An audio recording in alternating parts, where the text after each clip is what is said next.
Hello, I'm Charles Darwin, and this walk is all about me and my time in Shrewsbury. Hi everyone, welcome back. Right, today I am in the county town of Shrewsbury and I am going to be doing a trail that follows in the footsteps of this chap behind me, if you can see him, coming out the top of my head, Mr. Charles Darwin. Charles Darwin was born at Mount House in Shrewsbury on the 12th of February 1809 and spent the first 27 years of his life in the town. Darwin's early life inspired his fascination with the natural world, leading to his theories of evolution. Much of Shrewsbury remains unchanged since Darwin's time. Indeed, he would recognise much of the town today. Many of the points on the trail have been marked with special commemorative way markers set into the pavement near the Darwin point of interest. These way markers have been kindly sponsored by Royal Mail. The mount was built by his father Robert Darwin in 1798 with a loan from his father Erasmus. The mount was Darwin's birthplace and where he grew up in a stimulating environment that turned a young inquiring mind into a world-class naturalist. It was an idyllic location for a young boy, and in its gardens his curiosity for the natural world flourished. The great man sits outside Shrewsbury Library, once home to Shrewsbury School, where Darwin was taught for 7 years from June 1818 to June 1825. He was hardly a star pupil though. His masters considered him a very ordinary boy with little interest in Latin or Greek. Darwin's passion from an early age was not in textbooks but the natural world around him. Darwin did not enjoy school and states in his autobiography, "Nothing could have been worse for the development of my mind than Dr. Butler's school." Though he lived only a 15-minute walk away, Charles was a boarder and thought little of the Spartan living conditions. The statue was designed by H. Montford and erected in 1897 to celebrate Shrewsbury's most famous son. So while at Shrewsbury School, where we've just been, Darwin worshipped at St. Mary's Church. He later considered the church as a profession and went to Cambridge to study for the clergy. His heart wasn't in it, however, and he had more enthusiasm for botanical lectures than theological studies. Later, his thinking on the theory of evolution would bring him into conflict with the church. St. Mary's Church is said to date back to 960 AD. The fine east window came from the former church of the Franciscans in St. Julian's Friars.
Some 50 foot of the spire fell in 1894, severely damaging the church and necessitating extensive restoration.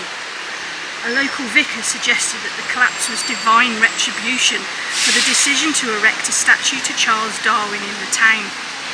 The spire of St. Mary's is the third highest in England. So I'm just round the side of St. Mary's Church, and these here are marks from where archers would sharpen their arrows. Now, back in, I presume, medieval time, there probably wasn't all this land around the church. It would have been a green, and it was acceptable for there to be targets for archers, and they would have competitions.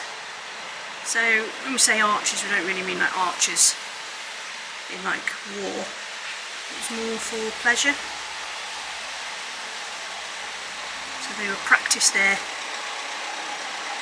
bow skills and their archery, and they would sharpen their arrows in the wall here. And just hundreds of years of sharpening has made these grooves.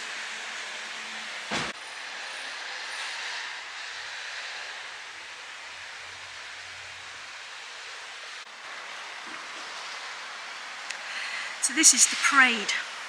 Darwin's father was a respected doctor who worked on this site when it was the Royal Salop Infirmary. It was built as a subscription hospital for the people of Shropshire, and work started in 1826 and was completed by 1830.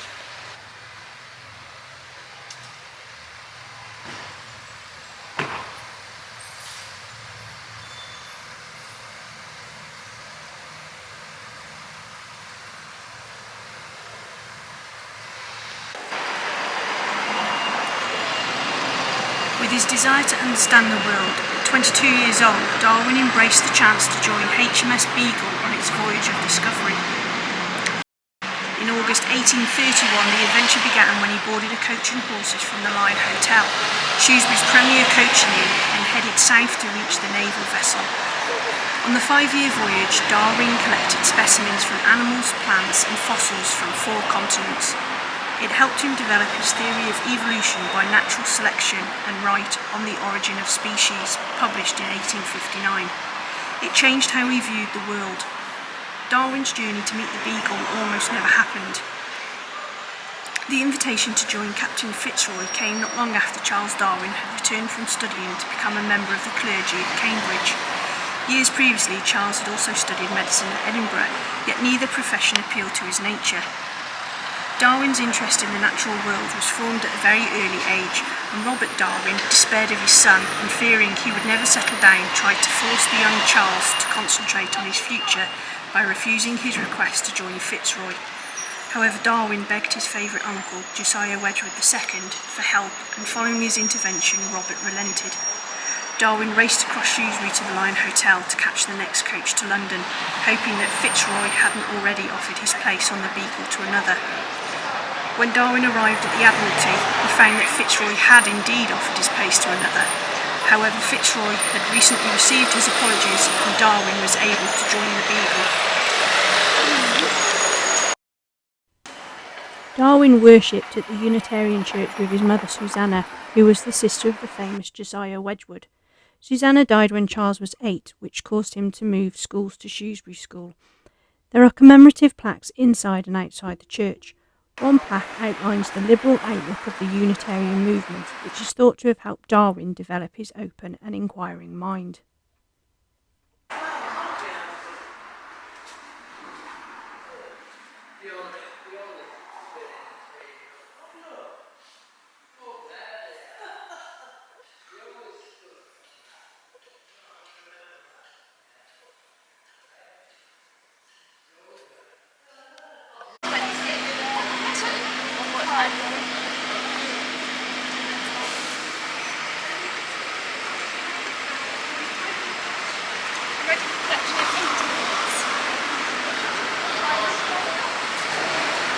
Right, just taking a detour to the Museum and Art Gallery here in Shrewsbury.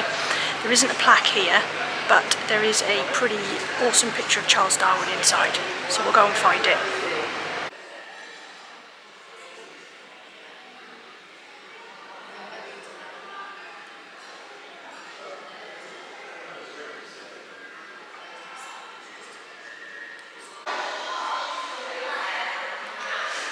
So this is a picture of Charles Darwin that's made up of lots of other photographs.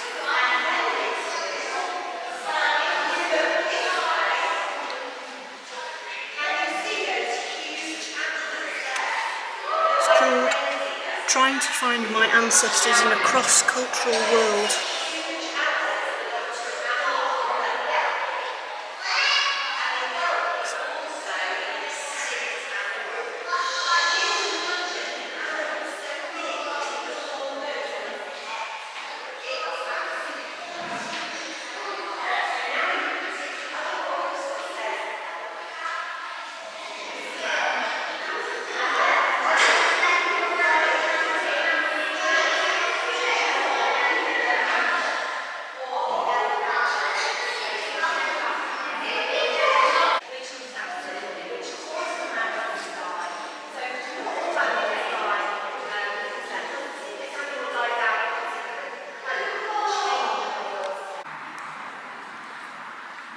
So we're now just passing through the gates into Shrewsbury Quarry. So this is a beautiful park now in Shrewsbury, and as the name suggests, it was a quarry at one time, but we're looking at, I think, a good few hundred years ago now. And we're going to make our way to the dingle, which is a beautiful little garden area in the quarry.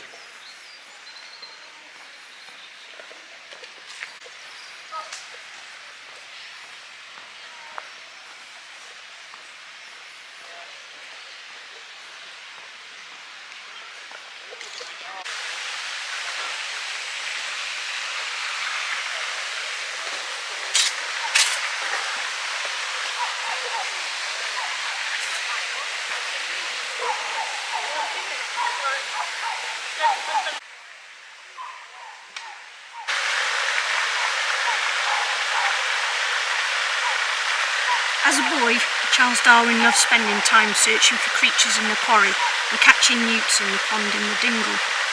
The dingle remains a place to spend time appreciating nature and contemplating how this Shropshire lad's childhood pastimes would change his destiny.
St Chad's Church, the largest circular church in the UK, is where Charles Darwin was baptised in November 1809.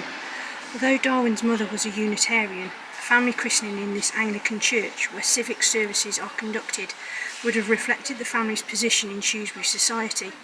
The church opened in 1792 after the old St Chad's collapsed in 1788. It was designed by George Stewart, who also designed nearby Attingham Park.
It's in the church, is it?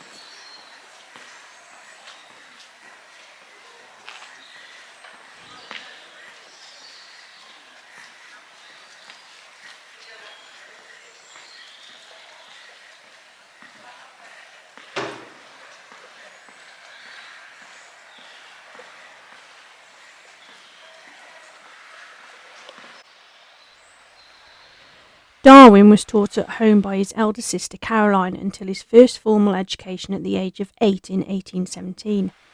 He attended a day school at number 13 Claremont Hill, run by the Reverend George Case, a Unitarian minister. Darwin was with Case for a year before moving across town to Shrewsbury School. Darwin remembered watching the military burial of an officer from a window overlooking St. Chad's, when really he should have been studying.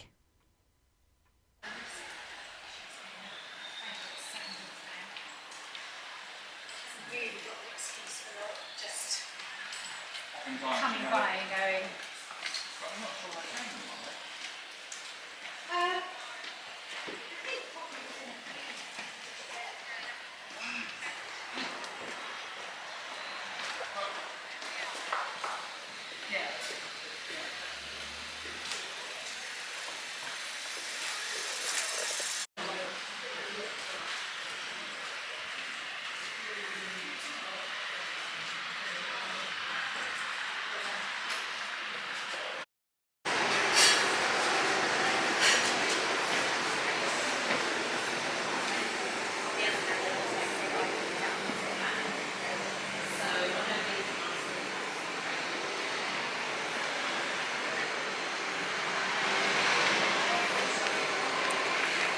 How this large boulder, originating from Cumbria or further afield, came to rest in Shrewsbury was a puzzle in Darwin's childhood.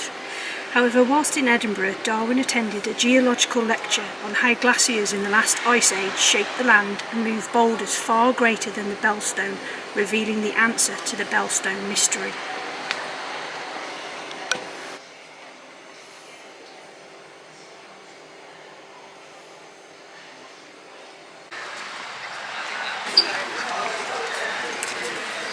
Darwin's Gate is situated at Mardle Head. The name Mardle means Devil's Boundary. This striking public art represents the three key influences or pillars that provided Darwin with the foundations of a life in science: the rich geographical landscape of Shropshire, the liberal Unitarian path, and the Darwin family's garden diaries with detailed records of planting and progress. Darwin's Gate was inspired by elements of the design and construction of St Mary's Church and used the same sandstone. As night falls, diffused light shines through the columns, suggesting stained glass windows, and the tops of the posts mimic ecclesiastical arches. When viewed from a distance, it all comes together to show the shape of a church window. Quantum Leap was commissioned to mark Darwin's 200th birthday and the 150th anniversary of the publication of On the Origin of Species. At 12 metres high and 17.5 metres long, it is an impressive structure. On the ground below the arch, a narrow line snakes across in a pattern that reflects the loop of the River Severn. Along this line, the story of the Earth is described, from the Big Bang to the arrival of mankind.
Charles Darwin died on the 19th of April 1882 at the age of 73. He was buried in Westminster Abbey a week later.